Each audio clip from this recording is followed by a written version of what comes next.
Hey everyone, welcome back to Journey with PKD. So I thought it would be good to start at the very beginning, which is a very good place to start, to echo some Sound of Music, with the journey itself and how seeing your life as a journey can be a really good thing. Now, I know it's cliche. I know we live in a world and a time right now where lots of people are talking about seeing your life as a journey and living in adventure and doing all these things. And though that's cliche, that doesn't mean it still has there's a potency to it and a richness to what that can actually mean. And so here are some ways why I think seeing your life as a journey is an ultimately good thing. First and foremost, I think it gives a psychological and spiritual reorientation to life's experiences. And what I mean by that is, from my perspective, I think there are dark forces in this world that are trying very, very hard to make sure you keep your wheels spinning, that you live life in a sort of misery and dread, in this kind of, what's the expression, quiet desperation. I think that is a very real thing in experience. And to even break from that a little is to essentially wage war and win against the dark. And one way to do that is, in my opinion, to enhance your life with a spiritual dimension, a higher perspective to your experiences in the world around you. Very practically, movies, books, stories, narratives, characters remind us that things aren't over, that there's more to come. And that, in essence, is a hope-filled message. And at the essence of hope is something the dark forces do not want you to even touch. They want you not hope-filled. They want you locked in on this world. They want you experiencing as many sensorial things as possible. And that's, to me, the real trick. The dark wants you to be so fixated and fascinated with whatever's happening that you lose sight of that which can help you. So an example of that would be an experience of pain, grief, or loss, or misery. But also, and in the exact same way, the good things: achievement, success, triumph. Because all of these things are still woven within the fabric of our reality. They don't just go away because we experience good things, which isn't to say good things aren't bad at all. Quite the contrary. But it's that healthy reminder, that dose. You know, in the yin yang symbol, there's some black in the white and some white in the black. There's that reminder that don't let something go too far or be under something for too long, lest you lose yourself in it in a not good way. And so I like to think of it as the concept of the three is what I call it, in bringing it into this explanation. So you have yourself and an experience, or yourself and your emotion of, say, grief. And it's just that duality. And that's a lot of time, I think, how people experience their life, in their daily life. They're walking around, they're filled with emotions about a certain subject or topic. Could be culturally related, news related, a problem that's just going on back and forth in someone's mind. And we just have this concept of two. But adding that third, the concept of three, that's what I would like to say the Trinity aspect to it, injects a whole new color and richness to the equation. And the reason why I say spiritual and divine is because I don't believe it can come from this world.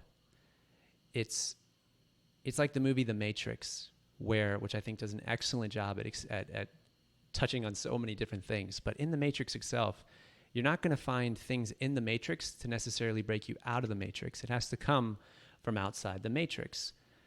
And that is the spiritual reorientation that helps you with a problem. It gives it a setting, a context, a hope. It takes a problem and then you can truly address it. Like, what takes care of problems? Is it your mind? Is it how smart you are? No, that's if you haven't experienced that yet and you think you can outsmart every problem, uh, continue on if that's what you feel works. But there's an element and a quality that breathes life, spiritus. Life comes into the equation, and you're reminded of the higher, the transcendent, which cannot by its nature come from the sensorial world that we see.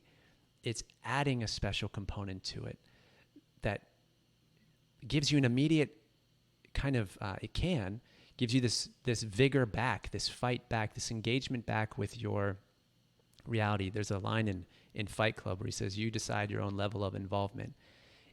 It kind of wakes you up and shakes you off to, how long am I going to keep spinning in this?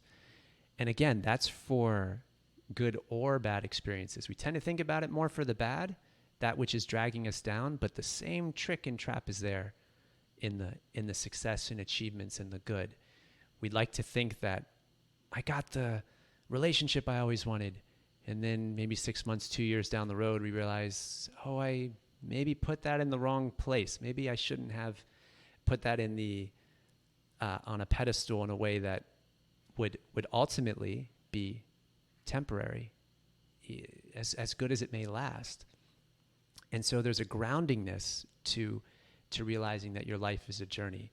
And in how many movies have we seen where the hero starts off both from a high and then has a fall from grace, or from a low and achieves or helps a community or something in a amazing way, like a Luke Skywalker who redeems his own father. And so there's a tremendous freeing up, a liberating force in seeing your life contextualized as a journey. It immediately, in my opinion, can tie you to a new orientation, but also to the way that humans have been doing their best to help each other for thousands of years, through stories, through parables, through scripture. They've been communicating the stories and things that we remember so that we can wake up to this as much as possible. Even in one of my favorite movies, take Lord of the Rings, The Two Towers. At the end of that movie is Sam telling Frodo about a story. So you have a story within a story. He's telling him that what about the great stories we used to listen to, Mr. Frodo? You know, the ones where folk had a lot of chances of turning back, only they didn't. And I think that sings to a very, very deep nature in us. It's not just this intellectual thought or idea of, I'm on a journey. There's a freeing aspect to it. Should we contemplate it that way? And Sam also tells him, Samwise the Brave. I'd like to hear more about Sam. We hear the well, what are we fighting for? You know, kind of what's it all about? And Sam reminds him that there's good in this world, and it's worth fighting for. And right there is the essence of hope.